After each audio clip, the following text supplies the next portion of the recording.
MSP का मतलब वही होता है, हम जोखिम का अलाउंस होता है।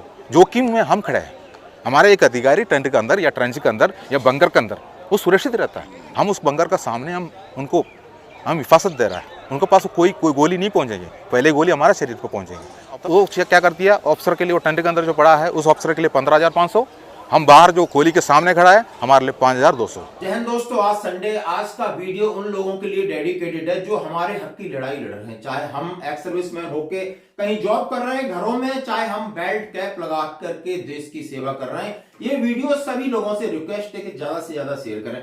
दोस्तों, पहले तो आप इंसाफ को सुनिए, जो अपने मन की बात यानी जो फौज की सच्ची बातें एक पत्रकार से कह रहे हैं अपने संबोधन में।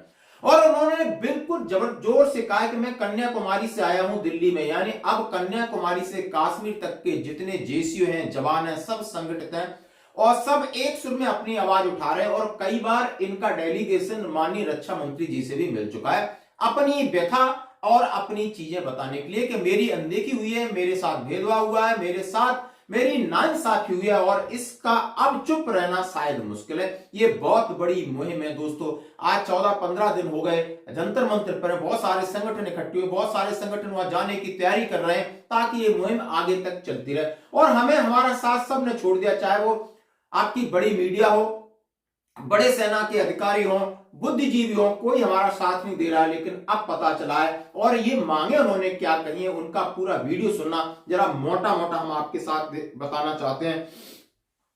सबसे पहले उन्होंने कहा है कि ओआरओपी पर लेकर आपने अब तो देख लिया, ये इसका नाम है ओआरओपी 2 और ओआरओपी 3 में आज 2023 के हिसाब से क्या मिलेगा, जरा तैयार रहना जो लोग रिटायर होकर के और सोच रहे हो अभी मेरे लिए लागू नहीं है। ये लड़ाई सबके लिए लागू है, क्योंकि ओआरओपी में अभी आपको कुछ नहीं मिलने वाला। टेबल नंबर 7 में आपने देख लिया कि नीचे लेफ्टिनेंट नायक को क्या मिला, हवलदार को कुछ नहीं मिला, नायब सूबेदार किसी ने किसी को कुछ नहीं मिल रहा है, बस थोड़ा इक्का दुक्का का। जिनका बेसिक पेंशन ऑलरेडी किसी कारण से कम था, बस उनको फायदा हुआ है दोस्तों। दूसरी बात उन्होंने फिटमेंट फैक्टर को लेकर कही, यदि 7th पे सीपीसी में ये फिटमेंट फैक्टर 2.5 जेसीओ जवानों के लिए सही था, तो अभी आप ऑनरी लेफ्टिनेंट और कैप्टन की बेसिक पेंशन क्यों बढ़ाई, क्यों पीछे वाली को रेफरेंस रखा। ये 2018 को रेफरेंस रखना था, तो 2018 में तो लेफ्टिनेंट की 35,800 है और कैप्टन की करीब 38,700-800 इतना है।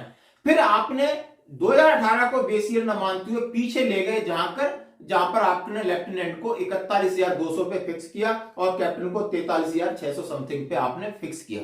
जब आपको ये सच्चे से पता है कि नहीं, इसी तरह लेफ्टिनेंट और कैप्टन को फायदा नहीं हुआ, इसी तरह 6th-7th पे कमीशन में किसी को फायदा नहीं हुआ, ये आप खुद कह रहे हैं, आपकी टेबल खुद कह रही है। जरा सोचिए बुद्धिजीवी हो तो, कि 18 में बेसियर रखा या 2023 में आप बेसियर रखोगे, फिर आपको तो लेफ्टिनेंट, कैप्टन, सूबेदार मेजर, इनकी तनख्वाह कहां थी पहले? क्यों सामने आपका झूठ है जो पकड़ा जा चुका है, आप फिर भी उसको स्वीकार नहीं कर पा रहे। दूसरी बात उन्होंने कहा कि मिलिट्री सर्विस पे को लेकर भी कहा कि एक जवान है, अफसर जब रात को टेंट में सोता है या कहीं सोता है तो उसकी ड्यूटी रात में भी एक जवान खड़ा होकर करता है, तो कोई गोली आएगी तो उसके सीने में लगेगी, आप तक नहीं पहुंचने देगा। इतनी श्रद्धा है और इतना संगठित, इतना सिस्टम है। लेकिन आज बड़ा दुर्भाग्य है कि अफसर 15,500 लेके शांति से चुप है, कोई फर्क नहीं पड़ता और जवान आज अपने हक के लिए चिल्ला रहे हैं, उनका कोई साथ नहीं दे रहा। जबकि कहा है कि ओआरओपी या पेंशन संशोधन है ही उन्हीं जवानों के लिए जो अर्ली एज में आ जाते हैं, कुछ सारी रिपोर्ट कहती है। लेकिन फिर भी ये पूरा हाईजैक करके मामला सबने अपने हित में अपने तरफ कर लिया। और आज सबको पता है, दिल्ली में बैठे रक्षा मंत्री के पास ज्ञापन गया है, प्रधानमंत्री जी भी देख रहे हैं, बाकी बड़े गणमान्य लोग भी देख रहे हैं, और जिनके हाथ में वो पावर है, शक्ति है कि 1 मिनट में फैसला बदल करके जेसीओ जवानों को हक दे सकते हैं, क्योंकि ये भी किसान के बेटे हैं। आज इनकी वोट बैंक यदि संगठित हो गई तो देश की राजनीति पर जरूर भारी पड़ेगी। इंसाफ का वीडियो जरूर आप सुनिए, इनको मोटिवेट करिए, शेयर करिए। आज आपसे यही मेरी विनम्र प्रार्थना। धन्यवाद। तोड़े, क्योंकि वो उनका भी एक ऐसे तरीका बना कर रखा है इसको तोड़ने का तरीका। लेकिन एक बात है, हम लोगों इसमें ज़्यादा नफरी तो नहीं पहुंच पा रहा है, उसमें भी कारण है। ज़्यादा नफरी इसलिए नहीं पहुंच पा रहा है, मैं तो केरल का रहने वाला होने की वजह से मैं बता रहा हूँ। अब केरल में सबसे ऐसे एक स्टेट है केरला, वहाँ तो एक्स सर्विसमैन अगर जाता है तो ये जो सिक्योरिटी गार्ड के अलावा कोई भी नौकरी उनको नहीं मिलता। तो सिक्योरिटी गार्ड में अगर नौकरी कर रहा है तो हमारा सिक्योरिटी गार्ड का जो प्रोपराइटर जो होता है वो सेना का अधिकारी होता है। अब सेना का अधिकारी इसका विरुद्ध है। अगर हमारा केरला से एक बंदा अगर यहाँ आना है तो उनको 3 दिन का सफ़र करना पड़ता है, 3 दिन का आने के जाने का और 6 दिन का उसका ट्रेन सफ़र है। उसके बाद वो 1-2 दिन यहाँ बैठना है, तो फिर उसका 10 दिन तो उनको चले जाना है, वहाँ को 1 दिन का छुट्टी नहीं मिलेंगे। अगर वो 10 दिन ले लिया तो उसको वो नौकरी भी खो बैठ जाएंगे, वो नौकरी उनको वापस नहीं रहेंगे, तो उनका रोजी रोटी छीना जाएंगे, क्योंकि वो नहीं चाहता इस चीज़ का। अगर उन्हीं के लिए कोई काम है, अगर अफसरों का कोई यहाँ कोई अनशन लगा दिया तो उसके लिए वो बताएंगे आप लोगों को हम पेमेंट भी दे देंगे, आपको हम खाना भी दे देंगे, आप चले जाओ, उनको यहाँ पहुँच जाएंगे। क्योंकि हमारा जो मजबूरी का फ़ायदा उठाता है हमारा अधिकारी, हमारा मजबूरी का फ़ायदा उठा के हमारा अधिकारी अपना ही जो आर्थिक सुविधा लिया जा रहा है, यही हमारा ऊपर रोष है। हमें उनको, अगर वो सेना पे पढ़े लिखे हैं, अगर उनको बेसिक पेंशन जितना भी बढ़ोतरी किया जाए सरकार ने, हमें कोई एतराज़ नहीं है। अगर उनका उसके पीछे उनको देने वाला डी है जितना भी उनको दे दे, हमें कोई एतराज़ नहीं है। एलाउंस ऐसे होता है, एलाउंस जोकिंग एलाउंस होता है, उसको बराबर होना चाहिए ना। यूरोपियन राज्यों में तो वही करता है, तो हमारा सेना में क्यों उसको पीछे भी क्या भेदभाव है? उसको पीछे भेदभाव नहीं करना चाहिए ना। जो हमारा जो एलाउंस जो है उसको पीछे वो सबको, अगर देखो सरकार का पास 15,400 रुपये वो MSP ऑफिसर को दे रहा है, हमको 5,200 दे रहा है। अगर सरकार का पास पैसा नहीं है तो 5,200 रुपये उसको भी दे दो। हम ये नहीं कह रहा हूँ हमको 15,400 दे, उनका उठा घटा के इसको ये कर दो ना, ये भी कर लो, ये भी तो कर सकता है।